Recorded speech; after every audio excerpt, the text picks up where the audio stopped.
Cem Karaca ile ilgili anılarımı anlatmaya devam ediyorum. Cem abi anlattığım gibi diğer anlarda çok mütevazıydı. Biz müzisyenlerle otururdu. Kasmazdı kendini. E, Bir konserden sonra ya çok alakasız. Yani alakasız derken sanatçılar kafalarını böyle rahatlatıyor galiba. O içeri yıkmış konser bandum şey diyor, opera gibi okuyor, giriyor içeri ve içeride sevincinden neyi söylüyor biliyor musun? Eminem Eminem Çakır Eminem Eminem. Bu şarkıyla seviniyordu. Sonra çocuklar toplandı. Ee, Cem abi dediler bir resim verir misin falan, böyle kalabalık. Dedi ki ya arkadaşlar dedi, siz şimdi benden resim istiyorsunuz. Ben size veremeyeceğim, yanımda yok. Siz de arkamdan anama küfredeceksiniz. Seyahatten de dönünce annem diyecek ki Cem sen seyahatteyken kulağım çınladı durdu neden? Böyle bir anısı var.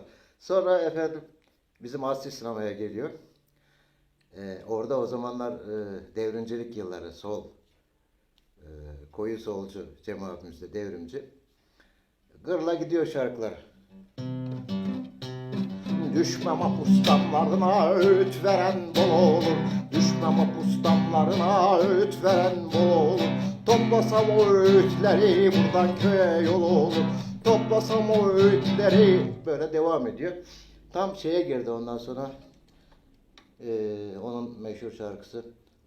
Lay lay lay lay lay lay lay lay lay lay lay lay lay lay lay. Tamirci çırağına. Gönlüme bir ateş düştü. Yanar ha yanar yanar. Umutsu gönlüm ekmeği. Umar ha umar umar. Otomobili tamire geldi.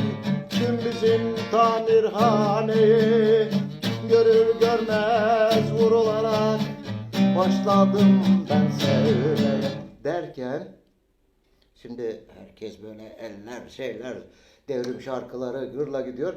Cem abi de havaya girmiş şey yaparken sinemada kapısı açıldı konserin ortasında. 13-14 yaşlarında bir çocuk. Çiçekçinin çırağı. Çiçekçi. Şimdi konseri hiç dikkate almadı çocuk. Lambır merdivenlerden çıktı. Asri sinemanın merdivenlerinden. Cem abi gene meşhur kes dedi. Ya o önemli bir şey mi oldu? Ne var filan. Kendisi de meraklandı. Ondan sonra gel bakalım dedi çocuğa. Çocuk geldi. Bunun kulağına bir şeyler. Cem Karaca kızdı. Ya o dedi. Burada da dedi çiçek parası mı istenir ya dedi. Şimdi sanatçılara çiçekler gönderiliyor ya. Bazı yerde de çiçek göndermeyi akıl edemeyince biz sanatçılar kendimize çiçekler gönderttirirdik. Kiralardık çiçekçiden. Parasını verirsin kiralık, onu da geri alır. Cem abi böyle bir şey bilmiyorum. O zamanlar işte anlattığım gibi bu konseri izleyenlerin de paraları yetişmiyor. Devrimci konserleri filan. Şimdi çocuğa bu şekilde bir azarlamış oldu ama burada dedi çiçek parası mı istenir dedi. Çocuk kafasını eğdi gidiyor. Şimdi kimseyi kırmayan bir yapısı var ya Cem abinin. Dayanamadı gene. Gel bakalım gel aslanım dedi. Şimdi tamirci çırağını okuyor zaten. Oradaki okuduğu şeyler tam böyle çıraklara parça onlara.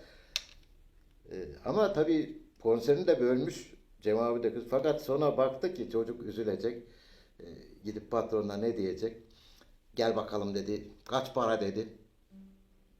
İşte abi 8 lira 75 kuruş o zaman parası. Tamam dedi. Çıkarttı cebinden paraları saydı. Tamam dedi. Hadi güle güle. Çocuğu kırmadı gene. Ve yine konsere devam etti tabi. Lay lay lay lay lay lay lay lay lay lay lay lay lay lay lay.